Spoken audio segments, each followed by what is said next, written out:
And then, okay, I want to know, you said that had everything been like, had you graduated in record time, right? You would have like been in bondage of sin still, right? So I want to know, like, from your high school, like you said you got saved at like grade 4, right? So where do you like drop the ball and get into sin? Do you know what I mean? Like, how does like that get introduced into your life? Okay, so I don't remember. That's the crazy part. So I don't remember how, but I remember I used to gossip, guys. I used to gossip. Let me tell you, gossiping is a sin. Okay, there's nothing good about gossiping. I used to gossip, number one. Number two, I used to what's this thing? I was addicted to pornography. Oh God, have mercy, Jesus, help us. For a very long time. I don't remember when it started, but I remember probably throughout my primary school, throughout my high school, half of uni. And what was the breaking point was I had making a decision to get baptized. And I got baptized. And I think in that moment, God started working with me. But one of the things in overcoming that was that I only started dealing with the work of overcoming immorality when I was supposed to be in my final year. But I was still doing second year at the time. I was supposed to be doing final year at the time. And that's when the Lord started working on me in dealing with those things. But it didn't even start with, do this, do that. It was more of certain steps. The first step was I had to confess what happened to me. I had to come to terms with what happened to me. Did you confess to someone? Or do you have to, like, are you confessing to yourself? Is it like you understand? Or? I know it's more like God even used a friend of mine. I till this day I always tell her, like, if it was not for you, I'm telling you, because God used her. I don't know what was happening, but I had this thing where I would hallucinate. I don't know how to explain hallucination, but I had a fear of walking in public. I had a fear of being around people. I had a fear of talking about my past. I just was always someone who was literally living and walking in fear. To a point I even got diagnosed with an anxiety disorder. Sure. I was put on medication, supposed to be on medication in uni. And around the time, I started having this thing where I had to start communicating about the fact that I'm struggling, because one of the things that would happen is I'm a student, I'm studying. I had to repeat modules, and when I'm repeating modules here, I'm still dealing with the fact that, okay, I'm trying to understand the concept, but at the same time, I'm dealing with the fact that, oh wow, it's almost like if something bad would happen, I would have a feeling, and this feeling would resonate with how I would feel when I was traumatized. So I ended up, that's how the enemy was feeding off the sin. He was feeding off the sin with the feeling of the same feeling that the sin, what happened to me, how I felt. And then the first part I had to do is I had to first now like confess. But I didn't confess because someone persuaded me to. The friend just asked me what happened to you. That's what she said. She just said what happened to you, because something happened to you. And I just flooded like a river. This was my first, and this is after 16 years later.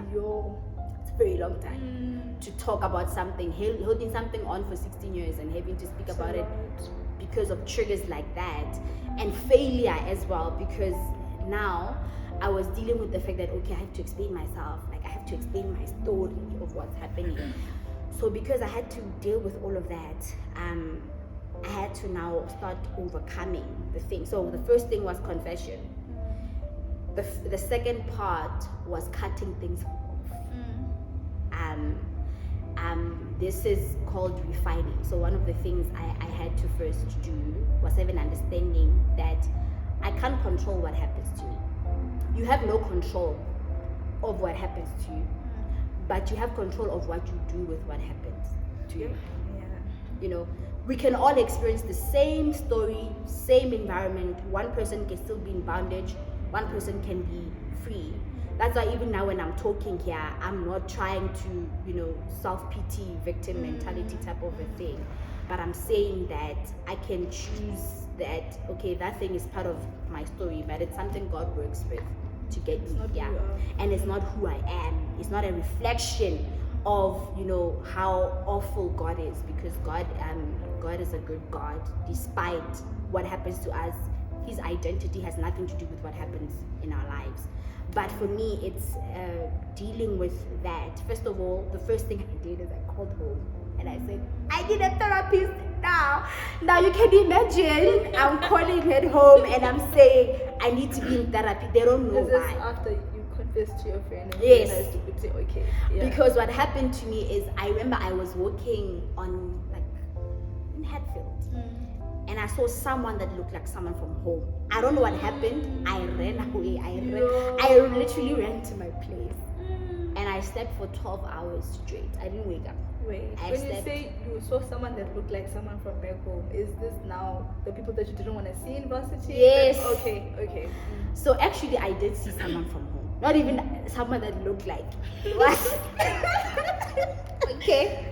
So now, because you're literally running home. I ran home. I ran to my place. I slept for 12 hours. Guys, it sounds like a movie because honestly, it felt like a movie. I slept for 12 hours. I woke up. It was a Sunday. When I woke up, this happened on a Saturday. When I woke up, it was Sunday afternoon. I think I slept probably around like 5 p.m. or somewhere. And when I was sleeping, I had dreams of the past or what happened to me in the past. That's the weird part. When I woke up, it felt like it just happened now. So I'm like, what happened? My brain, I was confused.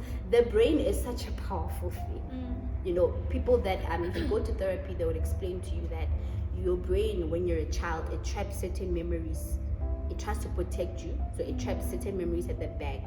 But then there comes a time where, that's why people will say when they get triggered, that thing would come to the front. All of a sudden you remember things that you didn't remember. That was what happened to me.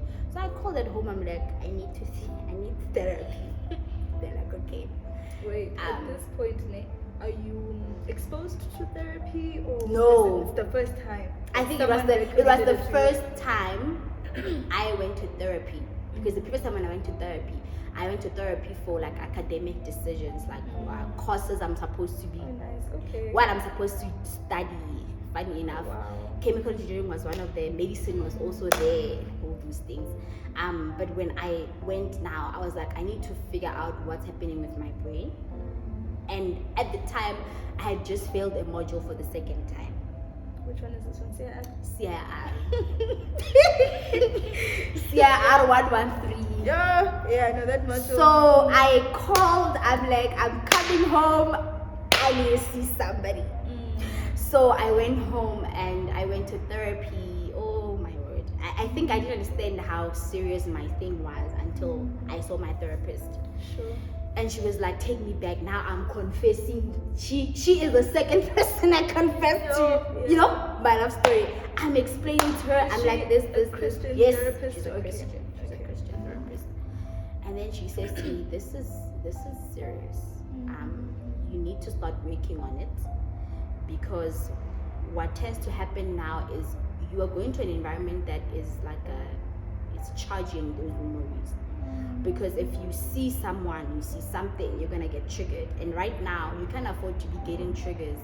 I can be on pills. There are two options. You can either be on pills, or you can deal with the root of the problem. Sure. Yeah. There are different ways to deal with this thing. So I had to see this lady, and she talks me over. Now at the time, I'm like, I'm not planning on saying anything.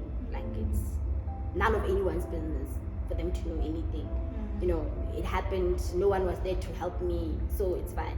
Hey guys, it's fine at the time. So I had to deal with that and start going. This is where I started going to therapy.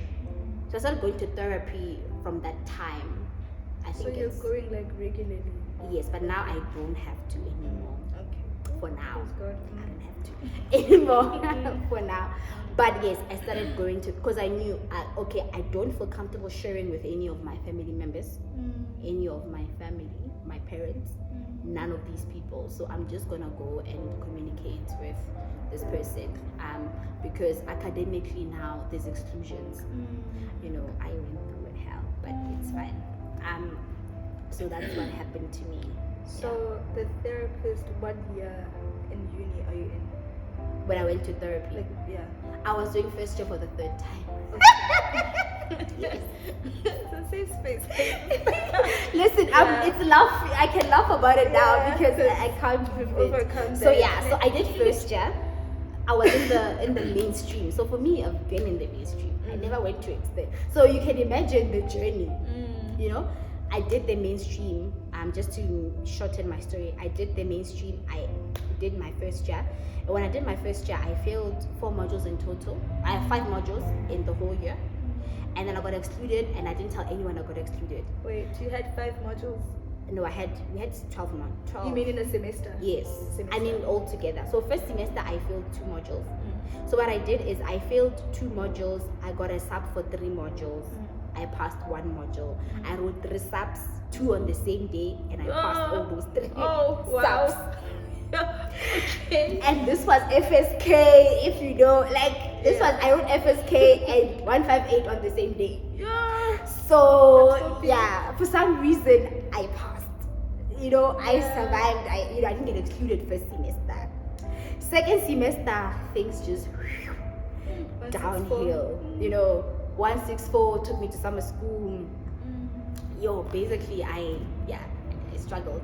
Then I got excluded. Now I didn't tell people at home. Yeah. So now you failed. How do you feel? Because now you're not used to failure. Because I mean, high school, you know, you're like top student. How does it feel? Funny enough, for me, I felt like I deserved to fail. Yeah. Why? Because I had a feeling I wasn't good enough. Anyways, because of what I'm saying is the conversations that are building up to this moment, like being told that you're not gonna It's kind of like, oh, I expected this. You know, and it's like you fail and you're just like, sure, I'm not good enough. You know, I had a feeling of dropping out from day one.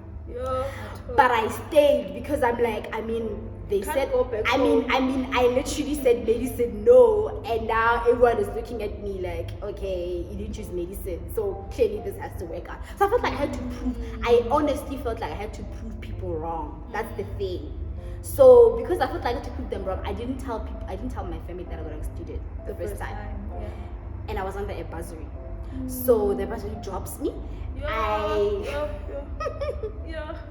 The bursary drops me, and now I am appealing, and I type an appeal. Nobody helped me do it. I did it alone. I didn't tell anyone. I submitted. I forgot about it, and I carried on, and I got approved. And I'm like, okay. I went back to uni now. Now I'm doing first year and second year. Okay, cool.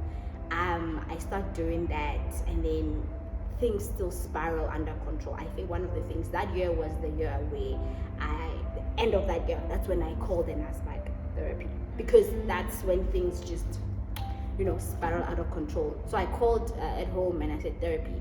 Now, when my first year, second year ended, I was convinced I'm dropping out. In fact, I decided I'm not coming back to uni. I had, you know, made up my mind about it, and I carried on first semester, survived first semester, I don't know, I failed another maths module in second year, and then second semester I did second semester, and at the end of the year I got excluded again. Now I go back home and I'm just like, nah guys, I'm done. You tell your parents now. Yeah, I'm like, I'm not repeating 2 first year modules for the 3rd time. It's just not happening. Because I'm like, I tried what I could do. I was taking extra lessons, you know, all those things like they tell you. Yeah, like I'm studying. Yeah. You know, I'm like, I'm done. Okay, I'm done. But now in my mind, I'm like, God, how can, I always, okay, this is something I'm gonna say. Sometimes you don't have to verbally tell God, why didn't you do this for me? Why didn't you? But our actions and our thoughts say that to God. But also God knows our hearts Yes. and our thoughts, even if you don't say it, but God knows. But for me, honestly speaking, I was like at a point where I was like, God, how can my childhood be so miserable? And then I come to uni and it's miserable again. Like, when will I get a break? When will I just enjoy life? I don't understand. Why do I always have to struggle my way with something? So for me, it felt like uni was a build up of things of the past, just, and all of a sudden now I started to have this thing of, I could just die, like it wouldn't matter. But now I knew I'm not going to commit suicide because, I was like, maybe something can happen. I can just die in my sleep. And all those things, those were the thoughts. But now I decided, okay, I think this is toxic for me, so I'm just gonna drop this degree and then be at home. And then I started to think, okay, what will I do next? And my mind was blank. I don't know if this happens to people, but every time I think of another degree besides the one I'm doing, my mind is blank. Like, I don't know what to do. My mind is like, I don't think I belong anywhere. But at the same time, like, I don't think I belong here, but it's fine. And I made up my mind, I'm like, I'm dropping out, I'm not coming back. They're like, okay, So at first they thought maybe she's just, she'll be fine. That, Now, I had summer school. I didn't even sign up for summer school. I was like, I'm not even going there. I'm not interested in this thing. I just left it, went home, relaxed, enjoyed. I didn't even enjoy recess. I don't know what was happening. But when Jen came now, they're like, okay, my dad sets me down. He's like, okay, so no child. So now have you submitted the appeal? No. You haven't submitted? No. Okay, applications are not closed yet. No, I don't know anything. That's the thing. I didn't even check the dates. I didn't even check when the appeal is. I was done. You understand what I'm saying? I was done. That's why I'm saying it's crazy. The story is so crazy. Yeah. Now I decide, okay, it's fine. Let me just my parents like take me from home to home. So basically I went to my aunt's house and then they gave me a talk. I went to my grandmother's house. They gave me a talk. I went to my other aunt's house. They gave me a talk. But what fixed my mind straight was I went to my other aunt's house. And this was the first time where a family member was telling me that she was in school for 9 years for a 3-year degree. And I'm looking at her life and I'm like, I mean, you could be a rich auntie. You went through that. And it was the first time someone was sharing with me a story, because in that moment I felt like I don't know if my parents can be helpful, because I mean their lives, like they were just flourished, everything. They were just, and I'm just this child who's just now experiencing weirdness. And my aunt just spoke with me. She's like, okay, you're gonna have to like try again at least, like she's like, I did a module 5 times. Sure. What is 3 times? Yeah. I'm sure you felt. Yeah. I'm like, I think when I looked at how much faith she still had, despite the delay, and how old she was when she was done with her undergrad, because she was almost 30 years old. You can imagine. And I decided, okay, it's fine. Let me just try this other route that they are suggesting. But I'm like, UP, I'm definitely not going back there. So now they're like, okay, so I do a late application for you, Jane. We do a late application. Fine, get the red orange carpet. Even after the results, they even take like 50% of my credits. They're like, I can finish like the rest of the 50. I mean, it looked good. It looked promising. It looked like, okay, now Jen comes and we get in the car, we're driving. They're taking me to orientation to another university. Yes. Wow. My cousin, who had just finished the same degree I'm doing for 8 years, which is ironic because that's my story as well. Her mother happened to call my dad, and somehow she was with us in the car. So, so we're driving, she's there with us, we're having conversation. So when we get there, she starts asking, she's like, hey Bo, why are you guys coming to Gauteng actually? They're like, oh no, we're dropping her off, you know. And then we get to UJ, I go, I fill in the forms, whatever it is, and then we get back in the car. Now they're supposed to drop me off in my place. My cousin is like, she's not going there. She's like, she doesn't belong here. She does not belong here. This one, she belongs there. That's where she belongs.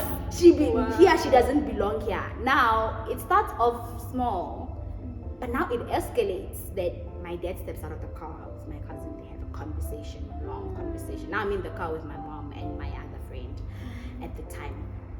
And my mom starts behaving somehow. And I know when my mom starts doing that, God is speaking to her. So stay in the car for a while, and then they come back and they say to me, they're like, okay.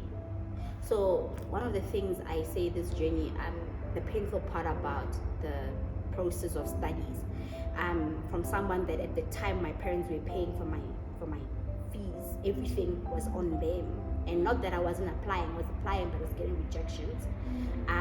And now my parent is emotional and he's saying to me, I don't want you to go back to UP because of what UP did to you.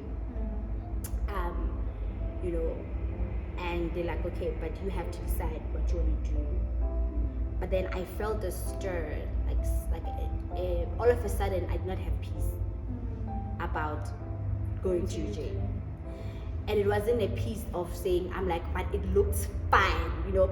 And I remember I said, and I was like, I have a feeling, I'm like, oh, then I have to go back. This is giving, I have to go back. Yeah. My sister says to me, you know, I finished I took a long time to finish this degree. And I honestly don't think you need to be here. You need to go back there and try again. If it means you try until eventually you conquer, you're gonna have to do that. But like, you're not gonna. And then after that, I'm like, okay. So we ended up dropping. So basically, my family drove from Limpopo to Gauteng just to drop people off and come back. And it's not even you. And come back with me. Yeah. Now I come back, guys. You understand the level of faith it has to take to come back. And then I had to check when appeals were due. I found out they were due the next day. Yo, wow. So I found out that day. I'm like, okay, they're due tomorrow. What do I need to do? I emailed my psychologist at the time. I was seeing a psychologist. She happened to respond, I think the same day or something. She sent me the stuff. I'm like, okay, I'm gonna have to sit there and appeal this thing. So I write, I submit, and I go back home. Obviously, I'm home now when I'm doing all of this. And then I think within a day, I get a response that I'm back. Sure. Right? And then now, I get told that I have to just do this first year module. Only. I must not even do. You must not take anything else. I must just do this module and just finish it. That was the what? 113? Yes. Okay. So now I'm like, this is crazy. My classmates are in third year now. I'm gonna be doing first try. Sure. Like full first try. Not even a thing of. It was nice when you think, oh yeah. Second Now you know. Now I have to do first year Yeah. only, and I had to do that. Wait, what year is this? 2020? Yes. Because now it's COVID. Yes. Sure, okay. So by the way, I didn't know COVID hit at the right time. Because it hit at the right time. So now I'm studying a year. I have one module. The first week of school, people are asking me, where is this girl? You know, because they have questions. And then I'm doing first year with the first years. And I'm studying afresh, and you know, now I'm getting distinctions for this module. Like, yes. I'm not even struggling, you know. And for someone, it's like, yeah, you're doing it for the third time. The 2 times I did it, I barely scratched the surface. But now I decided to enroll for a leadership course with the university. I'm like, okay, it's fine. Let me just enroll for this leadership course. And then my church back home has like a branch that they're starting, and I'm like, oh, might as well just help them with outreaching and all these things. So I'm like, you know what, it's fine, I have time in my hands.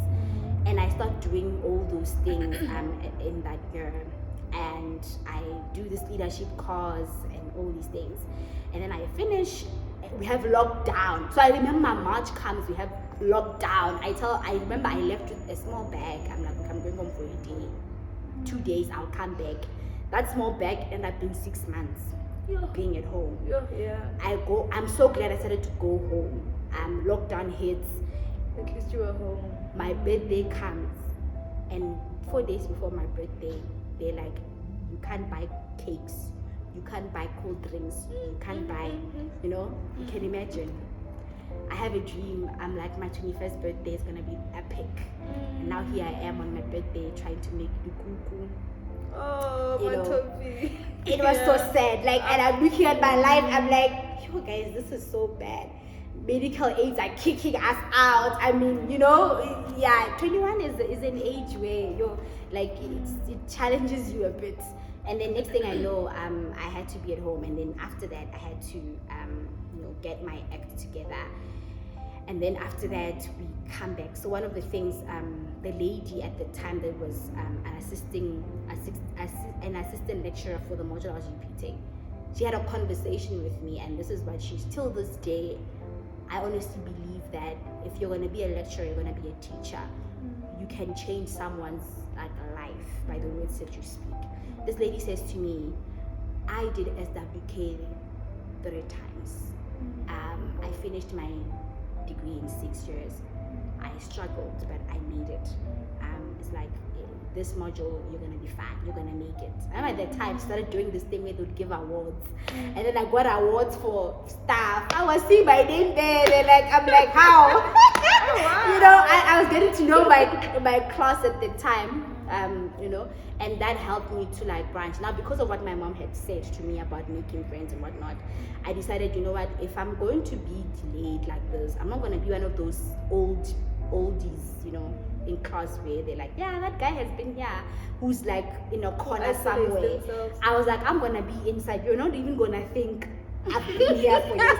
Till today, people still actually don't think. Yeah. And then I started to communicate with people. I'm like, okay, I need to find help, clearly. And as much as the people are younger than me, we are on the same level academically. So I need to approach them in that sense. So that's what happened. Yourself. And then I came back, and you think that would be the end. No. So I do the module I'm repeating for the 3rd time in 2nd semester. I failed the module. Which one is this one? This is SWK. Okay, SWK. 1 to 2. Yeah. I fail it. I fail the exam. I get summer school. I get excluded because I'm left with this module. Now this is the only first year module you have. Now I'm like, what am I gonna say this time? Because this is the 3rd exclusion now. I'm like, what am I gonna say at this point? I'm like, okay, it's fine. So I write this bold appeal. At that time, I didn't have proof of anything. No, I don't know. I just write my case. I'm like, I am going to pass this module. I'm doing summer school and I will pass. You hear me? I tell them, I'm like, this is what I'm gonna do. I'm gonna do this. I'm gonna do that. I'm gonna do this. I'm gonna do that. I submit to this thing. And you tell your parents now? Yes. Okay. Yes. Okay. Now they know, because also it was around COVID, but COVID hit and I had COVID. I got COVID at the time as well. I just said, I'll do this, I'll do that. So now they know, but now they always believed that someone was helping me with the appeals. They only found out this year. That you've been doing it last year. Yourself. That I was always doing it all by myself, with no one's help, but the Lord would help me write the appeals. So now I go and I tell them this information. They accept me back. I do summer school, and I do the summer school, and now I write the exam, and the marks come out. The marks, you look at your semester mark, you look at the other mark. So I'm like, I probably need a couple of marks to pass and stuff like that, but whatever, perusals happens and everything, and then the mark comes out from summer school and it's a 50 on the dot. I'm like, wow. Family dancing. This other, you don't understand. I'm like, this is crazy. That this is technically I did that module 4 times, but actually I did it 4 times, and the 4th time it's just a pass. I'm like, yo, this is crazy. Okay, it's fine. I accept it. Now going to 2021 was different. Now when I went into 2021, now I'm doing all remaining 2nd year modules, all of them. All of those modules that are remaining, and I think I had about 7 modules. That year I failed 11. Oh wow! I passed every module. There was to pause, but I had something. I was struggling with chemistry 2 and 5 and the MPR. Those are the 2 modules that took me to a sub. Now I'm writing a sub. It's still during COVID, but now they're trying to move, I think, partially into but we're still online. Now I am struggling. This other classmates of mine messages me. It's like, he messages in the group. It's like, anyone who needs a tutor for chemistry, DM me. I'm like, okay. I DM him. I think I remember that. Yeah, I DM him, and I'm like, I need help. Help me. He helps me. First of all, he helped me prepare for the exam. I got a sub. And then he says, I will help you with the sub. And he tells me he's doing this for free. So I didn't pay a cent. Wow. He's like, no, I'm just doing a trial run. So if like you're interested, I just want you to give an input so that when I become a tutor next year, there's house people. And I remember he tutored me, like gone me through it all. I wrote the sub. I passed the sub. Wow. Like for my programming module, my brother would help me study. My brother who did Your twin brother? No, my other brother, my other older Okay. brother. My other brother who did was this software engineer. Okay. Like he would help me like understand programming, like try and teach me. This is someone who took time out of their busy lives with their family to try and help me. I had community that like was willing to make sure that I prosper, and they tried to help me, and I write this up for MPR and I passed this up. Wow. Now I'm like, wow, I can't believe it. I passed all my first semester modules. We're going to 2nd semester now. I'm doing other modules. 238 says to me, hi. I write, that's the module I ended up failing, but I got a summer school for the module. Now I'm preparing for summer school. Now when I got summer school for 238, I tell my family, I'm like, if this module does not work out, guys, I am done. Now you imagine every year they had to convince me as to come back. You understand what I'm saying? It's a lot, and now I tell them like I'm done, because they tell us 4 days before the exam that you guys are gonna have to write the exam in person. You've been online. They tell you 4 days before that the exam you're gonna write it on campus. Now I have to get a permit into another province because it's COVID times. Yeah. I have to get the strength to go back and somehow believe that all of a sudden I'm gonna make it from online to in person. And I was so discouraged to a point that my family drove with me, along with me in the car to my brother's house. My mom was one person that wouldn't take trips, but this time she decided, it's fine, let me just support the girl. So I went back there, and when I got there, now we had to study, and I did study. I wrote, and I got a very high mark for that exam. Wow. I passed the exam. They're like, 3rd year. Wow. They're like, 3rd year. I'm like, whoo! Imagine after 3 exclusions, now you're free, and everyone was waiting for you to fail and whatnot. I'm like, but nothing could prepare me for what was coming. It's like, they say everything, it has its peak. It was getting there. Now I come back, and when I come back now, this year, when I went into 2021, I have I was, funny enough, that's what I'm saying, God is always speaking, the church that I was in, the pastor tells me we're doing this, we're doing that, and then she tells me, with me, God didn't tell him that he says you need to be in Hatfield. So I'm like, okay, that is odd, you know. And then he says to me, you need to be a cell leader. And I look at him and I'm like, and this person is crazy, I'm not doing it. You know, I'm sorry. And I'm like, I need to focus on my studies. Do you see the amount of mountains I am dealing with? How am I supposed to now be leading a flock? Is this your pastor in Hatfield? Like the church you're going to in Hatfield? This is my youth pastor from back home. From back home, yes, to open a cell in Hatfield. Telling me, wow. You know. Okay. So now the thing is, the vision was that, you know, as I said, when God shows people something, they can assume it's through their church, but it actually could be somewhere else. That's what's crazy. So now I'm like, okay. So yeah, it was a group of us young people from back home. We are all this side. Okay. So we were supposed to be in Midrand, and then I get told I'm supposed to stay in Hatfield and like help out, and I'm just like be a cell leader, and I'm like, he wants me to be a pastor of this church. This is not happening. That's why I'm like, no. So I'm like, I'm gonna visit another church this Sunday. I'm like, okay. So I decide, I'm like, let me go visit the church just for vibes. So I go visit a church, and when I visit the church, the Lord says to me, this is where you're gonna be. Imagine you visit a church and you get a feeling that this is where you're supposed to be. And at first I think it's a joke. I come back, I'm like, I feel unrest, like I feel a bit of unrest. Now I have to tell people back home that, oh yeah, the church I grew up in, by the way, I'm gonna have to leave it and be in another church. Are you telling your parents now? Yeah. Okay. And they are also in the same church? Yeah. So I'm like, yeah, bye guys, I'm gonna have to be in this other church. But that's what ended up leading to me, you know, God showing me another part of the ministry that I didn't know existed. Now when I started now becoming a leader, you know, it all started randomly with just meeting a girl in the kitchen and having a conversation with this girl.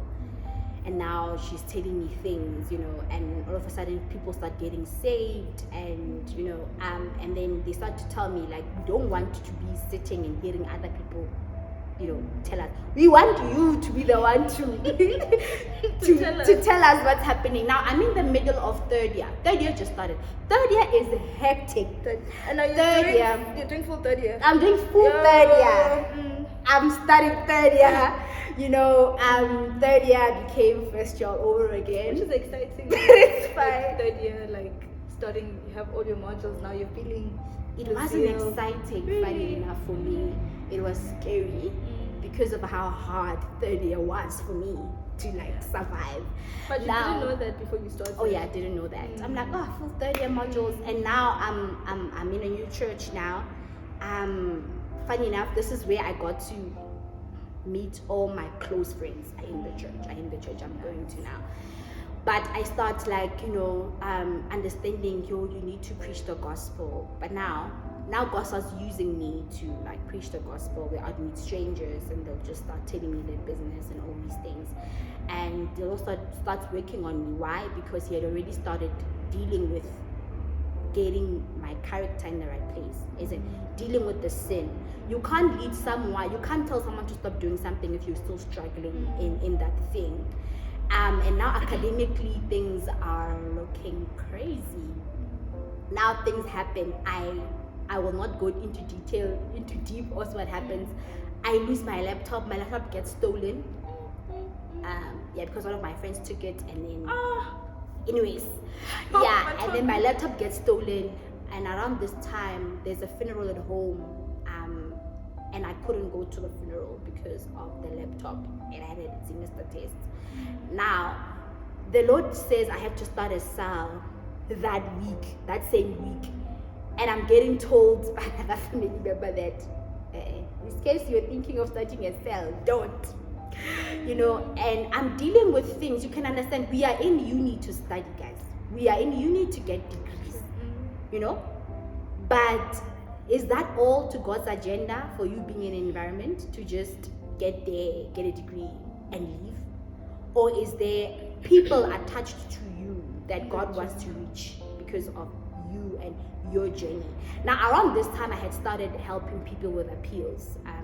You know, Because as I started leading, I started having people struggling, and I tried to help them out with stuff.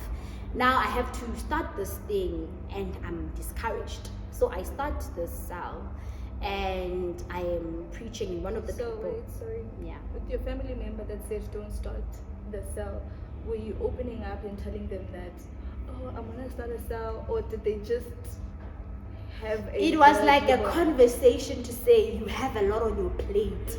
I know you want to do things, some you might even think of studying a cell. That's when I was like, how in the world does this person know that I'm supposed to do this now? It's like, don't. And I'm like, I'm going to do it. So I go ahead and have this meeting. Now I start discipling people. Now things start being different. I start experiencing a lot of warfare. Like, when you're just dealing with your own life, when you're dealing with people. Now the Lord leads me to start talking about my group. So now the Lord starts leading me like the vision of this thing.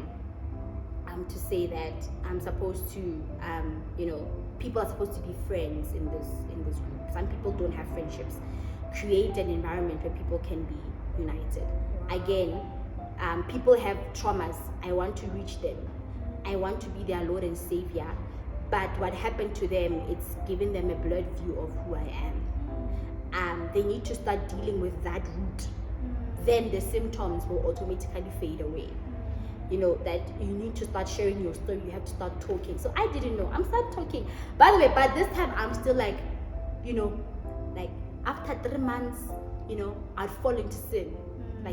And for me, the sin wasn't even like, I would watch a movie and the movie would have a scene and I'm just like, okay. Like, that's one of the things. Now, in this year, the last time I sinned like that, the Holy Spirit spoke to me. Imagine, like feeling like you are sitting and there are people that are with you in the room watching, and the Lord is talking to you. That's how it felt like.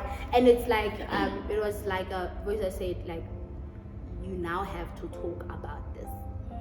Like, you must not wait until you're out of something completely to talk about it. You're gonna have to talk yourself out of it. That's what I'm saying. So now I had to confess to, at the time I had a leader, I had to call my leader and be like, I need to see you. I need to talk to you. I explained to her what I'm experiencing, and and she's like, I'm proud of you that you're talking about this. And now when I talk about it, now I have a what's this thing? A knowing that I have to cut things off. So it's like I had to stop watching movies for a year. Sure. So I could only watch Skim Sam. Shout out and sermons. Like, that's all I could do the remainder of the year. Now I was confused as to why I'm doing what I'm doing. Why am I supposed to do something? Wait, let me ask you, when you got that assignment to cut things off, was it specific to say let it be a year, or did you cut off and then it kind of like got prolonged with, okay, you're not ready yet? Or... It felt like I needed to do it for a year. Okay. The whole entire year I had to be in that element. Why? Because one, I was scared of how fast I overcame the sin. I mean, you have to get to a point where you're desperate for deliverance. Sometimes we don't pray prayers that are what's this thing? You don't pray with a heart of desperation to God to free you from something, and repentance. Yeah. And sometimes you always think that you fast and then that thing breaks. You pray and then that thing breaks. But sometimes, honestly, it's an instant thing. The Lord delivers you instantly. Depends on how He chooses to. But for me, I just prayed. I was like, Lord, I am tired of this thing, and I am now leading a flock. Like, I'm now a leader of people. I need to be, consecrate. I felt like it was a season of consecration for me. So I had to pray. So then all of a sudden I had a feeling. It's like a mind, while in prayer, a thought popped in my mind to say, you must stop watching movies altogether this year. Sure. Just cut it off. just cut everything off and just focus on this. So I did that, which was tough. But funny enough, that's my life right now. That's exactly how I am. I developed a habit. It became a habit. Now, when I was busy doing that, now the Lord starts doing with me, Jen. So what I would do for me is I would gather content about the specific sin I was struggling in. So, and hear about it, like how did people overcome this thing? Scriptures that speak about this thing.